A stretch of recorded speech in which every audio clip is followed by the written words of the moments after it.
Bonjour, Joséphine et Martin. Vos cabanes sont magnifiques. Ah, vous voulez voir laquelle de vos deux cabanes est la plus longue, c'est ça? Mais que fais-tu, Martin? Ah, tu mesures la longueur de la tienne avec tes rondins? Bonne idée. Ta cabane est aussi longue que 4 rondins. Et toi, Joséphine? Elle mesure 5 rondins de bois.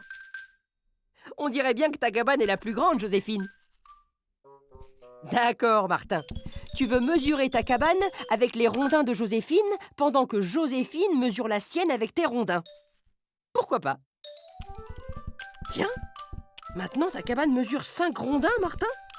Et la tienne, 4 rondins, Joséphine. Alors celle de Martin est la plus grande? Mais c'était le contraire tout à l'heure. Bizarre.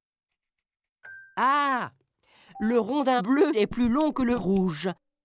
On ne peut pas comparer les cabanes avec des rondins de mesures différentes. Bonne idée, Joséphine. Il faut utiliser les mêmes rondins pour mesurer vos cabanes. Celle de Joséphine mesure 5 rondins rouges, exactement comme celle de Martin. Vous voyez, lorsque vous utilisez le même rondin, c'est-à-dire la même unité pour mesurer, vos cabanes sont de même longueur. Ah, maintenant tu veux mesurer la hauteur? Mais tu n'as pas assez de rondins. Qu'est-ce que vous voulez faire, les lutins? Bien joué! Avec cette bande de papier graduée, plus besoin de manipuler des rondins. On sait que la bande de papier mesure 10 rondins.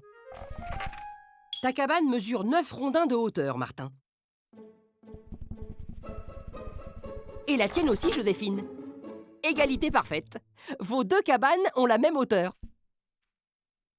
Ah, tu veux savoir si vos cabanes sont les plus hautes de la forêt?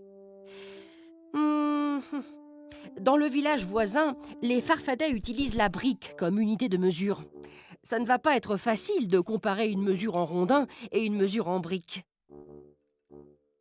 C'est vrai, Joséphine. Il faudrait que tout le monde utilise la même unité de longueur. Mais tu sais, elle existe déjà et on l'utilise presque partout dans le monde. C'est le mètre. Et vos cabanes mesurent presque 1 mètre. Belle hauteur pour des lutins.